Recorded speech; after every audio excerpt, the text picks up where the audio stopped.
వసంతవల్లరి శ్రోతలకి, అభిమానులకి, మిత్రులందరికీ స్వాగతం. ఇవాళ వసంతవల్లరికి ఒక ప్రత్యేకమైన దినం. ఇవాళ సుశీల అత్తయ్య అని నేను ప్రేమగా పిలుచుకునే కీర్తిశేషులు సోమరాజు సుశీల గారి జన్మదినం. సరిగ్గా ఏడాది క్రితం వారు నాతో తరచూ మాట్లాడుతూ ఉండేవారు. సుశీలత్తయ్య నా మనసుకి చాలా దగ్గరైన వ్యక్తి. వారు చుట్టరికం ప్రకారం నాకు ఆడబొడుచు వరస అవుతారు. ఎందుకంటే వారు మా ఆడబడుచుకి తోటికోడలు. కానీ మా నాన్నగారు మా పుట్టింటి వారితో వారికి స్నేహ సంబంధాలు 1970 నాటి నుంచి ఉన్నవి. అంచేత వారు నన్ను చాలా చిన్న పిల్లగా ఎరుగుదురు. ఆ వాత్సల్యంతో నన్ను ఫేస్బుక్ లో కథలు రాయమని, పోస్టులు మరింత బాగా పెట్టమని చక్కటి సలహాలు ఇస్తూ ఉండేవారు, ప్రోత్సహిస్తూ ఉండేవారు. ముఖ్యంగా రంగారావు గారిది మా నాన్నగారిది చాలా ప్రత్యేకమైన స్నేహం.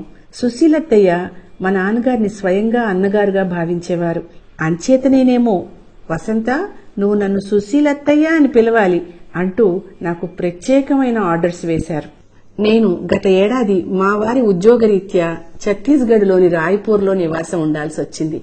ఆ సమయంలో తరచూ నాకు ఫోన్ చేసి కుశలం కనుక్కోవడమే కాకుండా నాకు బోర్ కొడుతోంది అని నేనంటే వెంటనే, నువ్వు ఆల్రెడీ వసంతవల్లరి ఛానల్ తెరుచుకున్నావుగా, అందులో నా కథలు చదువు అంటూ వెంటనే మరుసటి రోజు కల్లా నాకు కొరియర్ పంపించేశారు వారి పుస్తకాలన్నింటినీ. ఆవిడ ఎంత ప్రేమమూర్తో నేను మీకు మాటల్లో చెప్పలేను. ఎంత ప్రోత్సహించేవారో నాకు తరచుగా గుర్తొస్తూ ఉంటుంది. అలాగే గత సంవత్సరం ఆ పుస్తకాలని పంపడంతోనే నేను వసంతవల్లరిలో నా పాత రికార్డింగ్లేవో అప్లోడ్ చేసి పొందుపరుచుకుని శాశ్వతంగా దాచుకోవాలనుకున్నానే తప్ప ఇలా కథలు చదవాలి అన్న ఉద్దేశం లేకపోయింది. అలాంటి సమయంలో వారు పుస్తకాలనిచ్చి, నువ్వు దీపశిఖలో కథలు మొదలుపెట్టు అంటూ నాకు డైరెక్షన్ ఇచ్చారు. ఆ కథలని మీరంతా ఎలా మెచ్చుకున్నారో స్వయంగా ఆవిడ కూడా మెచ్చుకుంటూ ఫోన్ చేసి చాలా ఆనందపడేవారు. అలా ఓ 6 నెలలు సాగింది. తర్వాత ఆవిడ జబ్బు పడ్డం, నేను తిరిగి వచ్చి వారిని కలవడం జరిగింది. ఆ సమయంలో కూడా వారు నన్నెంతో ప్రోత్సాహ వాక్యాలతో గారం చేశారు. అదంతా కిందటి సెప్టెంబర్ మాట. ఆ తర్వాత నేను అమెరికా వెళ్లడం, మా అబ్బాయి దగ్గరికి, ఇవన్నీ జరిగాయి. తిరిగి వచ్చేసరికి ఆవిడ లేకపోవడం ఎంతో విషాదకరం. నా మటుకు నాకైతే చాలా లోటు. సుశీలత్తయ్య జన్మదినం ఏప్రిల్ 28 అని మనసులో గట్టిగా పెట్టుకుని మీకు ఇల్లే రమ్మని, వారి కోరిక మేరకు ధారావాహికగా మీకు చదివి వినిపించాలని, పైనుండి ఆవిడ ఆశీస్సుల్ని కూడా పొందాలని ఒక స్వార్థంతో నేను ఇవాళ నుండి ఆ కార్యక్రమానికి శ్రీకారం చుడుతున్నాను. మీరంతా ఆ నవలని ఆదరించినట్టే నా గళంలోని ఈ ఇల్లేరమ్మ కథను కూడా బాగా ఎంకరేజ్ చేస్తారని ఎంతో ఆశతో మీకు ఇల్లేరమ్మ కథలను ఆడియో రూపంలో అందిస్తున్నాను. ఓకే, మరి ధారావాహికలోకి వెళ్లిపోదామా?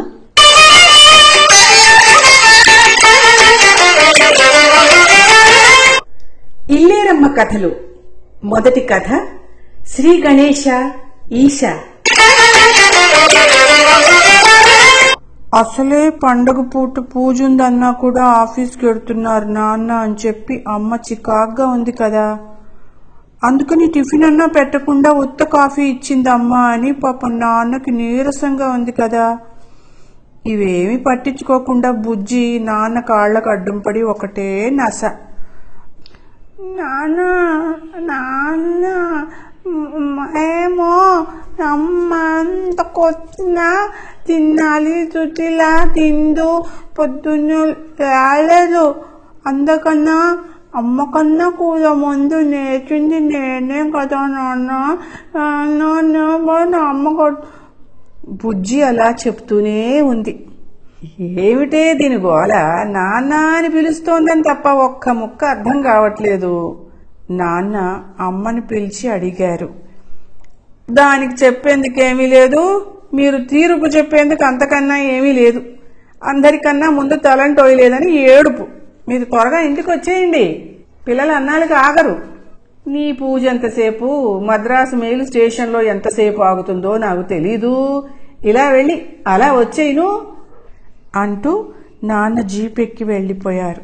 పొద్దున్న పూటైతే పని తెవలదని నిన్ననే అమ్మ కుంకుడుకాయలు కొట్టి ఉడకపెట్టి వడపోసిన రసం రెడీగా గూట్లో పెట్టుంచింది కదా. అది గుండు చెంబులో తీసుకుని వేడి నీళ్లు పోస్తే బోల్డ్ కాఫీ నూరుగు. అమ్మకు అన్ని పనులు చేయడం బాగా వచ్చు కాబట్టే మా జుట్టులో ఒక్క పిప్పి కూడా ఉండదు. అదే కుసుమ వాళ్ళ అమ్మకైతే ఒక్క పని తిన్నగా రాదు. పోనీమంటే అమ్మని చూసైనా నేర్చుకోరు. అష్టదరిద్రంగా పొద్దున్నే కూర్చుని కుంకుడుకాయలు కొట్టుకుంటున్నారు తల్లి కూతుళ్ళు. మా ఇంట్లో అందరం తలంట్లోసుకోవడము, జల్లేసుకోవడం, పువ్వులు పెట్టుకోవడం కూడా అయిపోయింది. సుశీల, అందరూ పట్టుపరికి నీళ్ళు కట్టుకోండి. చిన్నారిని అందరికీ కాళ్ళకి పసుపు రాయమను. ఇంతట్లోకి చిన్నారి అరుపులు మొదలెట్టింది. అన్ని పండగలకి ఒక్కటే బట్టలా? పట్టు అయితే చాలా? వినాయకుడికి కోపం రాదు? దేవుడి సంగతి ఎలా ఉన్నా నాకు మాత్రం కోపం వచ్చేస్తుంది మీరు అలా పేచీలు పెడితే. త్వరగా కానియండి. వీధి గది కడిగి ఉంచిందిగా మల్లమ్మ, పూజకన్నీ అమర్చండి. సుశీల, పెత్తనం ఇచ్చాను కదా అని అందరినీ బారి చంపకుండా నిమ్మళంగా చేయించు. అమ్మ వంటింట్లోకి వెళ్ళిపోయింది. సరే అమ్మా అని పైకంటూ ఒక్కసారి అందరినీ చూశా. అయింది వీళ్ళ పని. అమ్మ తర్వాత అమ్మంత దాన్ని నేనే కదా మరి. చచ్చినట్టు ఈ మొఖాలు నా మాట వినాల్సిందే. అసలు ఇందుతో బుజ్జితో ఏ గోలా లేదు బాబు. వాళ్ళకి పాపం నేను ఎంత చెప్తే అంతేను. కానీ ఇదిగో ఈ చిన్నారితోనే అసలు గొడవ అంతా. ఏడాది పెద్దకే నువ్వు అక్కవైపోతావా, నేను చెల్లెల్ని అయిపోవాలా అని నన్ను అక్క అని పిలవనే పిలవదు. వాళ్ళిద్దరినీ అక్క అని పిలవనివ్వదు. అందుకే పాపం ముగ్గురు చెల్లెళ్ళున్నా ఇంతవరకు అక్కను అవ్వలేకపోయాను.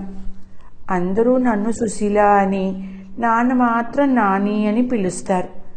పనున్నా లేకపోయినా అందరిళ్ళకి పెత్తనాలు చేస్తూ ఉంటానని ఇల్లు గల తాతగారు ఇల్లేరమ్మా అని పిలుస్తారు. నాకు ఎంత కోపం వస్తుందో అలా పిలిస్తే. కానీ ఏం చేస్తాం, వచ్చేసిన పేర్లను ఆపలేం కదా. నేను ఏ పని చేసినా అలికి ముత్యాల ముగ్గులు ఎట్టినట్టు ఉంటుంది అని అమ్మ తెగ మెచ్చుకుంటుంది. కానీ అసలు ముగ్గులనేవి పెట్టడమే నాకు రాదు. ఆ ఒక్క పనికి చిన్నారి మీద ఆధారపడక తప్పదు. అప్పటి వరకు దాన్ని ఏమీ అనకుండా కాస్త మంచిగా ఉండాలి బాబు. ఇదిగో చిన్నారి, ఇటు చూడమ్మా, నాకేమో బోల్డ్ పనులున్నాయి కదా, అందుకని ముగ్గుల పని నువ్వు చెయ్యాలి. ఈ అలమర కింద గోడవారుగా పీటలేస్తాం కదా, వినాయకుడి పీఠం ముందు అష్టదళ పద్మం వేయాలి. పుస్తకాల పీఠం ముందు మారేడు దళం చాలే. ఆ రెండు పీటల చుట్టూను మామిడి పిందెలు ముగ్గు పెట్టు. ఈ నాము శుద్ధ నీళ్లలో ముంచి వేస్తే ఆరేటప్పటికీ తెల్లగా మెరిసిపోతుంది. చిన్నపిల్లవు కదా పాపం, పిండితో పోయడం కష్టం. ఇంకా చాలాసేపు ఓపిగ్గా చెప్పేదాన్నే. ఇంతట్లోకి చందమామలో బేతాళ కథలు చదువుతున్న చిన్నారి ఆ పుస్తకం నా మీద గిరాటెట్టి, నోరు మూసుకవే, పెద్ద చెప్పొచ్చావు, తిన్నగా ఒక్క గీత గీయడం అన్నా రాదు గాని నా మీద కొర్ర పెత్తనానికి సిద్ధం. ముగ్గు వేయమన్నావు, అక్కడితో ఆపితే మర్యాదగా ఉంటుంది అని అంది. అంతా వింటున్న ఇందు బుజ్జికి సుక్కుమన్నారు. నాకు తల కొట్టేసినట్టయింది. అమ్మా, ఇంకా నా వల్ల కాదే, ఈ చిన్నారి నేను చెప్పినట్టు వినకుండా ఎక్కిరిస్తోంది. ఇందు బుజ్జి కూడా దాంతో కలిసిపోయారు. అమ్మకి వినపడేలా ఒక్క కేక పెట్టాను. వినకపోతే విశిష్ట పెట్టేదాన్ని. ఏ గాని వచ్చానంటేనా అందరికీ సమానంగా పడిపోతాయి. ఆ దెబ్బకి అందరం నోళ్లు మూసుకుని పనిలో పడ్డాం. చిన్నారి వంచిన తలెత్తకుండా పెట్టేసిన ముగ్గులన్నీ ఆరిపోయి తెల్లగా మెరిసిపోతున్నాయి. దేవుడి సామానంతా వీధి గదిలోకి చేర్చేసి పెద్ద పీటకి పసుపు రాసి పిండితో కుంకంతో బొట్లు పెట్టాం. పీట మధ్యలో నక్షత్రం ముగ్గు వేయపోయాను నేను. కానీ అంచులు కొలవలా. చిన్నారి కంట పడకుండా వెంటనే బియ్యం పోసేశాను ఆ ముగ్గు మీద.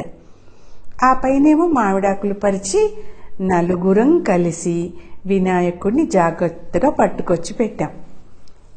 అలమార కొక్కెన్ నుంచి తాళ్ళు లాగి పాలవెల్లి కట్టి వెలక్కాయలు, సీతాఫలాలు, మొక్కజొన్న పొత్తులు అన్నీ సరిగా వేలాడేలా పురికోసతో కట్టి అలంకారం చేశాం. ఎవరం ఎన్ని పుస్తకాలు పెట్టుకోవాలో నిన్ననే తేల్చేసుకున్నాం కాబట్టి నేను చిన్నారి 7 పుస్తకాలు, ఇందువి 4 చందమామలు, 1 అరటి ఆవు పుస్తకం, బుజ్జిదేమో పలక అన్ని ఇంకో పీట మీద సర్దాం. ఇంతట్లోకి అమ్మొచ్చింది చేతిలో వినాయకుడి పుస్తకంతో. పసుపు పూసుకున్నారా అందరూను? పూలు పత్రి 4 వాటాలు చేసి ఎవరి వాళ్ళ ఒళ్ళో పెట్టు కూర్చున్నాం దేవుడి ముందు. అమ్మ దీపం వెలిగించేటప్పటికి నిజంగానే వినాయకుడు వచ్చేసినట్టు అనిపించింది. శ్రద్ధగా కళ్ళు మూసుకుని ప్రార్థించడం మొదలెట్టాం. అమ్మ అప్పుడు చూసింది పుస్తకాల పీట కేసి. అదేమిటే తలా ఓ పుస్తకం పెట్టుకోండి అంటే మొత్తం స్కూల్ అంతా పీటెక్కించేశారు, రేపు బడికెలా పెడతారు అని కేకలేసింది. అమ్మా పాపం సుశీలకి భయమే, ఏ పుస్తకం పెట్టుకోకపోతే అందులో ఫెయిల్ అయిపోతానోనని. అలాగా చిన్నారి దేవి గారు, మరి తమరెందుకు అన్ని పుస్తకాలు పెట్టుకున్నట్టో? మీకు అసలే ఊరు పట్టని తెలివి ఉందట కదా. నా కోపం తెప్పిస్తే నేను ఊరుకుంటానా? షో వాదించుకోవడాలు వద్దు, దేవుడి దగ్గర కూడా ఇద్దరికి క్షణం పడి చావదు. అమ్మ కోపం వస్తోందని తెలుసుకుని ఇద్దరం మాట్లాడకుండా దేవుడి కేసు చూస్తూ కూర్చున్నాం. నాకైతే వినాయకుడి పీట కన్నా పుస్తకాల పీటే ముద్దొస్తోంది.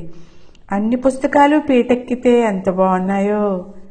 పాపం వాటికి మాత్రం పండగ కాదు, ఎంచక్క 3 రోజులు కదపరట.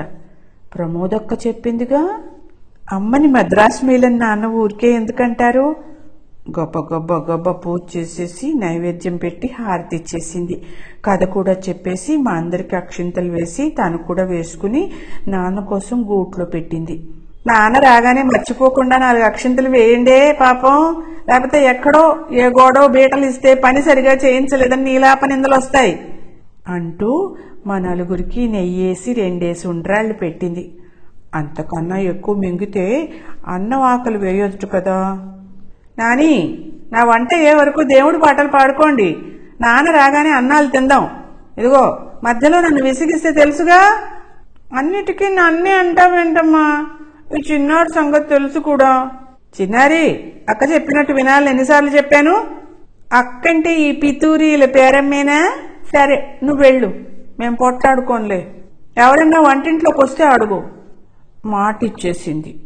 నలుగురం కలిసి ఎంచక్క ఓ బొజ్జ గణపయ్య నీ బంటూ నేనయ్యా అదిను వినాయకుడి కథలో జయమంగళం ఉంటుంది. జయమంగళం నిత్య శుభమంగళం అన్నీ పాడేశాం. అమ్మా అన్నీ పాడేసుకున్నామే, ఇప్పుడు ఏం చెయ్యం? ఇంకోసారి మళ్ళీ పాడుకోండి ఓ 10 నిమిషాలు. ఇంకా మళ్ళీ నాకు చిన్నారిని బతిమాలకు తప్పలేదు. ఏ చిన్నారి ప్లీజ్, మా అమ్మవి కదూ, ఏదైనా ఉపాయం చేయవే, పాడినవే మళ్ళీ ఏం పాడుకుంటామే విసుగొచ్చేలాగా. మనం స్కూలు ప్రేయరు బాలయేసు పాటలు పాడుకోవచ్చే, కానీ చర్చి ఎలా వస్తుంది? బాలయేసు ఎలా వస్తాడు? మేరీ మాతను ఎలా తేవాలి? చిన్నారి ఆలోచనలో పడింది. ఉపాయం చేస్తే ఎంతసేపు గుడిని చర్చిగా మార్చడం నిమిషం పని. తెలుగులో గుడి, ఇంగ్లీషులో చర్చి, అంతేగా. ఇందుని కొట్టుకు పంపి 4 కొవ్వొత్తులు తెప్పించాం. నూనె తుడిచేసి ఆ కుందుల్లోనే కొవ్వొత్తులు నిలబెట్టాం. అలమార్లో రాములవారి పక్కన నిలబడ్డ సీతమ్మ వారిని దింపి శుభ్రంగా తడిబట్ట పొడిబట్టతో తుడిచేశాం. కొబ్బరి నీళ్లు తలా కాసిని తాగి ఆ గిన్నె వినాయకుడి వెనకాల బోర్లించి దాని మీద సీతాదేవిని నించోపెట్టాం. నాన్న పెట్లోంచి తెల్ల రుమాలోటి తీసి ఆవిడ తల మీదలా వేసి ముందు చేతుల వరకు కప్పేసరికి చక్కగా మేరీమాత ప్రత్యక్షమైంది. పూలన్నీ ఏరేసి పత్రి పైకి లాగి చిందరవందరగా చేసేస్తే పశువుల కొట్టంలా అయిపోయింది. కాకపోతే కాస్త యేసుబాలుడే బొద్దుగా ఉన్నాడు. అయినా కొందరు పిల్లలు చిన్నప్పుడు అలానే ఉంటారటగా. ఏ బుజ్జి, నువ్వు ఆ పీట మీద కూర్చుని నాన్న పెట్టిని 2 చేతులతో ఇలా ఇలా ఇలా అనాలన్నమాట. నువ్వు పియానో సిస్టర్వి కదా, మధ్యలో అమ్మా అనకూడదే. మిగిలిన ముగ్గురం కళ్ళు మూస్తూ తెరుస్తూ ప్రార్థన మొదలెట్టాం. ఓ పరలోకమందున్న మా తండ్రి, మీ నామము పూజింపబడుగాక, మీ రాజ్యము మీకు వచ్చుగాక. నేడు మా అనుదినాహారము మాకు దయచేయుము. అలా ప్రేయర్ అవగానే పాటలు మొదలెట్టాం. అభయమభయమభయం ఎప్పుడానందమానందమానందమౌగా. అభయమభయమభయం ఎప్పుడానందమానందమానందమౌగా. దేవుడే నాకాశ్రయంబు, దివ్యమైన దుర్గము. దేవుడే నాకాశ్రయంబు, దివ్యమైన దుర్గము. ఇంకో పాటేమో రాజాధిరాజా రావే, రావికోటి తేజాయేసు రావే. రాజాధిరాజా రావే, రావికోటి తేజాయేసు రావే. రాజులకు రాజువై రావే. అమ్మో, అమ్మొస్తోంది, పాట మార్చేయండి బాబు.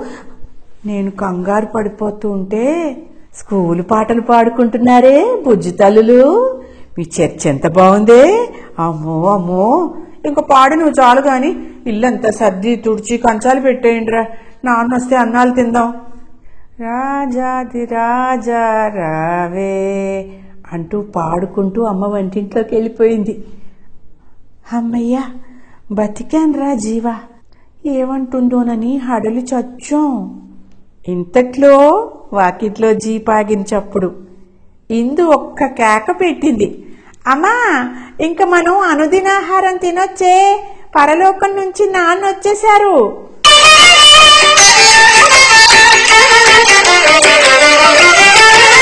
వసంత వల్లరిలో శ్రీమతి సోమరాజు సుశీల గారి ఇల్లేరమ్మ కథల నుండి మొదటి కథ శ్రీ గణేశ ఈశా విన్నారు. ఈ కథ మీకు నచ్చినట్టయితే లైక్ చేయండి, షేర్ చేయండి. అలాగే కథపై మీ అభిప్రాయాన్ని నాకు తెలియచేయండి. వసంత వల్లరికి మీరు ఇంకా సబ్స్క్రైబ్ చేయనట్టయితే చేయడమే కాదు, మీ మిత్రులందరితో కూడా చేయిస్తారు కదూ. శ్రోతలకు చిన్ని గమనిక. డాక్టర్ సోమరాజు సుశీల గారి ఇతర రచనలని ఆడియోల రూపంలో మీరు వినాలనుకుంటే వాటి లింకులని ఈ డిస్క్రిప్షన్ బాక్స్ లో మీకోసం పొందుపరుస్తున్నాను. మీకు వీలున్నప్పుడల్లా ఆణిముత్యాల్లాంటి ఆడియో కథల్ని వింటూ ఉంటారు కదూ.